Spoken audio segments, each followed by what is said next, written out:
Bonjour Réjeanne Sénac, vous êtes chargée de recherche CNRS au Centre de recherche politique de Sciences Po et présidente également de la commission parité du Haut Conseil pour l'égalité entre les femmes et les hommes.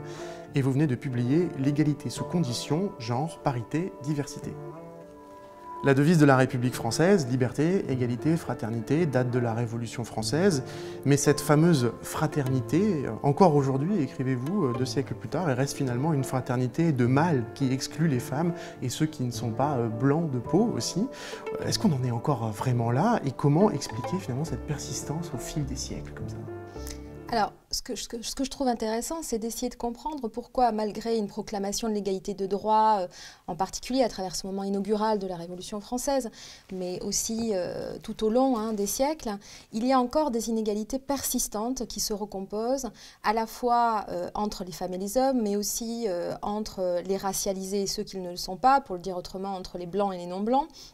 Donc, je trouve que pour comprendre cette persistance des inégalités, autrement que comme une malveillance,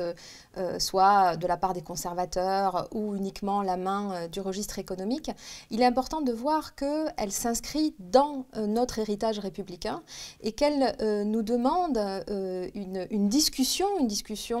qui n'est pas forcément très confortable sur ce qui peut être considéré à la fois comme des totems et comme des tabous, et en particulier notre devise républicaine, liberté, égalité, fraternité, ne choque pas grand monde, et pourtant nous pouvons réellement parler de liberté et d'égalité que pour les frères, à la fois historiquement, théoriquement, mais aussi encore aujourd'hui.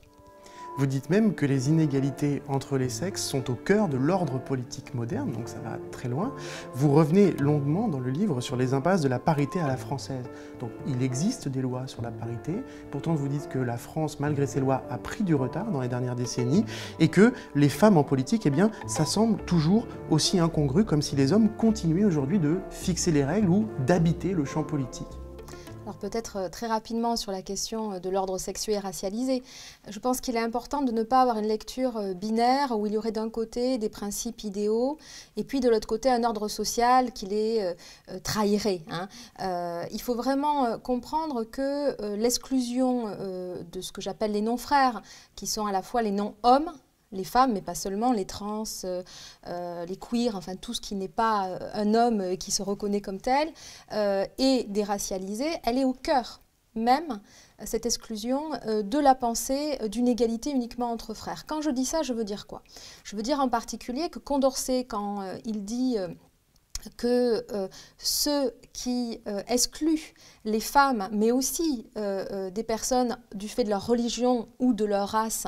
des droits naturels, en réalité abjurent eux-mêmes à leurs droits naturels, est en réalité, Condorcet, c'est une petite dissonance par rapport à une lecture des droits de l'homme, qui est une lecture des droits de l'homme uniquement pour ceux que l'on considère comme ayant la capacité d'être des êtres de raison. Et les femmes ne sont pas en particulier reconnues comme ayant cette capacité-là, puisqu'elles sont du côté de la nature, de la procréation et pas de la raison. De la même manière, on a ce registre biopolitique pour exclure les racialisés et pour justifier la colonisation et la prétendue nécessité de les civiliser, en sachant qu'ils ne resteront toujours que des non-blancs.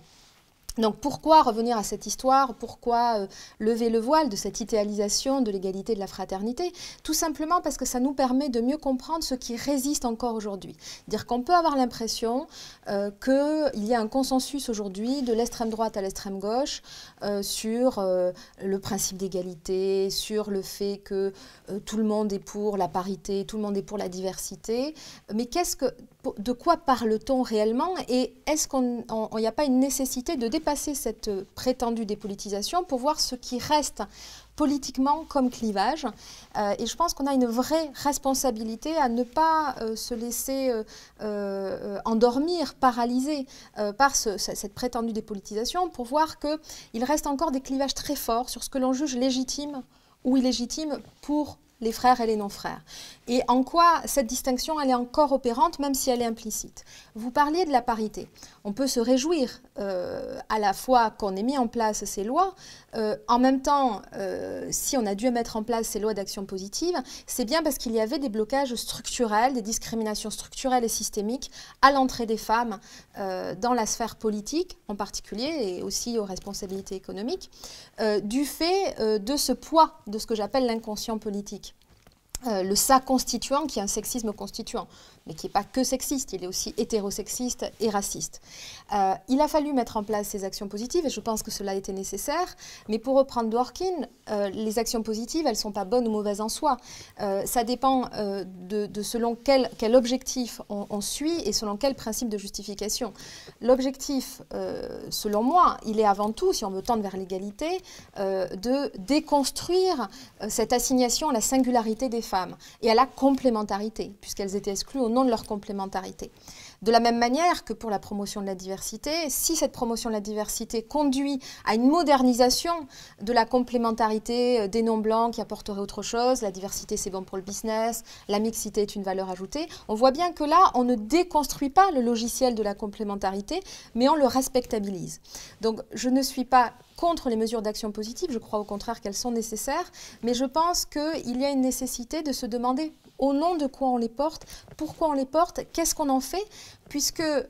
on peut avoir la tentation de penser, surtout en période de crise, et on est dans une période de crise économique, politique, que la fin justifie les moyens.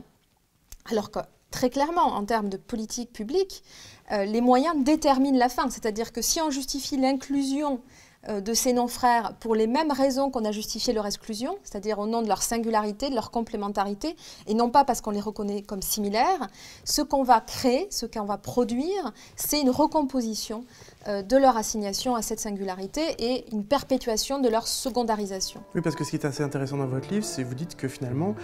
les femmes doivent rester, pour devenir des égales, des femmes, dans l'ordre politique par exemple, ou économique, hein,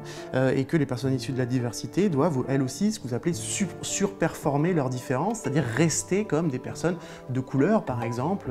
ou issues de la diversité. Donc c'est quoi? C'est un risque de folklorisation, de dépolitisation, c'est ça, de l'égalité? Alors, il y a pour moi un risque d'égalité sous condition de performance de la différence pour les non-frères. Quand je parle de sous condition, c'est un conditionnement double, un conditionnement en termes d'accès, de conditions d'accès, c'est-à-dire que pour justifier l'inclusion, il faut prouver que c'est rentable. Donc là, on voit qu'on est dans un registre qui mêle héritage républicain, sexiste, raciste et néolibéralisme, c'est-à-dire qu'on est dans un registre du win-win, hein, do well, do good. Alors pourquoi s'en priver? On va les inclure, ils vont apporter autre chose, ça va être rentable. Donc on le dit au nom non plus de la naturalisation de leurs différences, mais une forme de culturalisation de leurs différences. Ce sont les chartes, les labels, ce genre de choses. Voilà, donc on n'est plus sur le registre du droit dur, de l'application de la non-discrimination du principe d'égalité, mais sur un registre de bonnes pratiques rentables. Donc conditionnement de leur accès, et puis ensuite conditionnement de la place qu'ils vont avoir. C'est-à-dire que,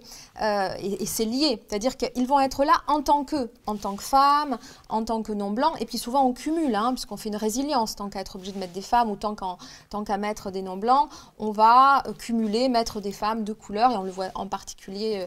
pour la composition des listes électorales. Donc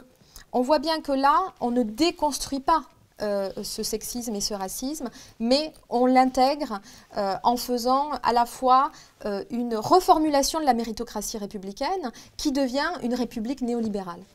Vous revenez sur la polémique en France sur la supposée théorie du genre au moment du débat sur le mariage des couples de même sexe et vous écrivez que ce n'est pas juste un épouvantail agité par la droite catholique mais aussi par la gauche, par exemple le ministre de l'Éducation de l'époque, Vincent Peillon, comme si c'était vraiment gênant, embêtant, finalement impossible de discuter de l'ordre immuable des sexes, des genres dans la République. Alors, ce qui a été, je trouve, très intéressant à ce moment-là, c'est que l'ouverture du mariage civil aux couples de personnes du même sexe a été une occasion de montrer que non, ce n'était pas une question consensuelle, que oui, l'ordre sexué, et en particulier la complémentarité des sexes, et la primauté de l'hétérosexualité, voire l'homophobie, était au cœur de l'ordre politique. Et que, au-delà de ce que pouvait dire en particulier le programme de l'extrême droite, qui dit « nous sommes pour l'égalité femmes-hommes, nous sommes pour l'égalité de tous »,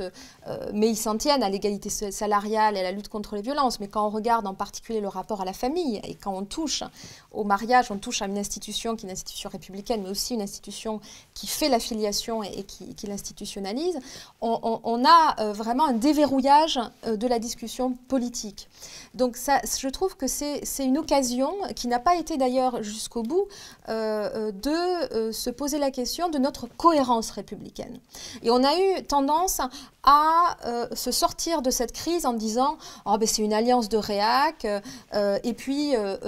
les républicains, les avant-gardistes,